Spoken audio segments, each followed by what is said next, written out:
그날에 다윗이 하나님을 두려워하여 이르되 내가 어떻게 하나님의 궤를 내 곳으로 오게 하리요 하고. 오늘 말씀은 다윗이 하나님의 궤를 예루살렘으로 모셔오려다가 실패한 내용입니다. 사건의 개요를 먼저 간단히 말씀드리겠습니다. 다윗이 온 이스라엘의 환호 속에 왕이 된 후 하나님의 언약궤를 예루살렘 궁으로 모셔오려 하였습니다. 하나님의 언약궤는 하나님이 직접 쓰신 십계명 두 돌판을 보관하는 상자로서 광야에서 모세가 만든 거룩한 기구입니다. 이스라엘이 광야를 떠돌 때, 또한 가나안 땅을 정복할 때 제사장이 이를 앞장서 메었습니다. 하나님과 이스라엘 백성 사이에 맺은 언약의 징표이며 하나님이 함께 하신다는 표징이었습니다.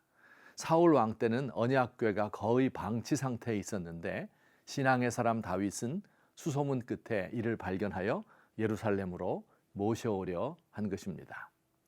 그는 12지파 모든 사람들에게 전가를 보내었습니다. 각 지파의 대표들, 군대의 지휘관들, 전국에 흩어져 있는 제사장들, 예루살렘 주민 등 무려 3만 명의 사람들이 운집하여 하나님의 궤를 운반하는 행사를 지켜봅니다. 각종 악기와 찬양대가 동원되었습니다. 언약궤를 소가 이끄는 수레에 싣고 운반하는데 도중에 문제가 생겼습니다. 무엇에 놀랐는지 갑자기 소들이 날뛰기 시작했습니다. 수레에 실려있던 궤가 굴러 떨어지려 합니다. 소를 몰고 오던 우사라는 사람이 궤를 얼른 붙들어 떨어지지 않게 하였습니다. 그런데 그때 그 궤를 붙든 우사가 그 자리에서 급사하였습니다. 하나님께서 그를 치신 것입니다. 잔치자리가 초상집이 되었습니다. 궤를 옮겨오는 행사는 중단되었고 사람들은 수군거리며 흩어졌고 다윗 왕의 얼굴은 분노와 두려움으로 사색이 되고 말았습니다. 자, 그렇다면 어째서 이런 일이 발생한 것일까요? 왜 하나님께서는 언약궤를 메어오는 일을 중단시키신 걸까요? 두 가지 이유 때문입니다. 첫째는 언약궤를 메어오는 절차가 잘못되었습니다. 언약궤는 레위인이 어깨에 메고 운반하도록 율법에 말씀하셨는데 이를 수레에 실어온 것이 잘못입니다. 물론 하나님이 정하신 법에 따라 하나님을 섬겨야 합니다. 자, 그러나 그렇다고 해서 이렇게 사람을 죽이실 필요까지 있었을까요? 하나님은 형식보다 중심을 보는 분이 아니시던가요? 물론입니다. 하나님은 형식보다 마음을 더 중요하게 생각하는 분이십니다. 아니, 좀 더 정확히 말씀드리면 형식 속에 마음이 숨어 있습니다. 바로 이것이 두 번째 이유입니다. 언약궤를 메어오는 다윗의 마음이 문제였습니다. 다윗은 어떤 마음으로 이 일을 추진하고 있는 것일까요? 다윗에게 두 가지 마음이 함께 있었습니다. 첫째로는요, 하나님을 사모하여 그를 가까이 두고 섬기고 싶은 마음입니다. 어려운 결정을 앞에 놓고 하나님께 묻고 싶습니다. 힘들 때 그 앞에 가서 엎드려서 어린아이처럼 울고 지혜를 구하고 싶습니다. 만군의 여호와께서 전쟁에 함께함으로 승리를 얻을 수 있을 것입니다. 선한 의도입니다. 그러나 다윗의 마음 한구석에 나쁜 의도도 있습니다.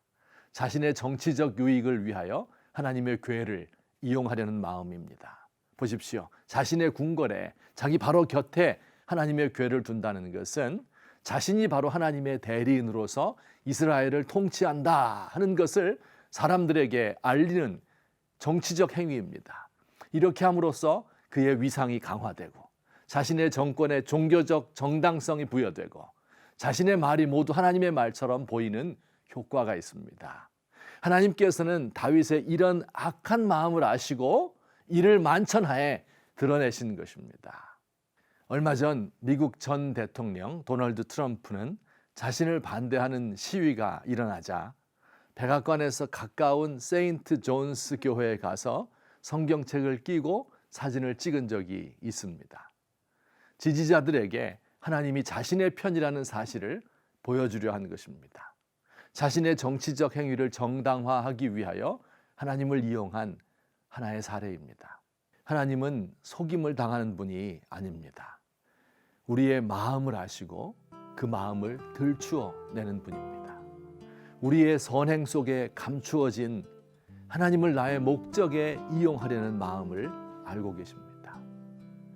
다윗에게 일어난 이 망신스러운 사건은 두고두고 그에게 쓴 약이 되었습니다. 그는 평생 하나님을 두려워하면서 자신 가운데 하나님을 이용하려는 마음이 있는 것은 아닌지 살핌으로써 온전하고 순전한 마음으로 하나님을 섬길 수 있었습니다. 나의 마음을 살피시는 하나님, 나의 목적을 위하여 하나님을 이용하는 어리석음을 범하지 않게 하옵소서. 내 속에 무슨 악한 의도가 숨어 있는지 알려주시고 순전하고 깨끗한 마음으로 주를 섬기게 하소서.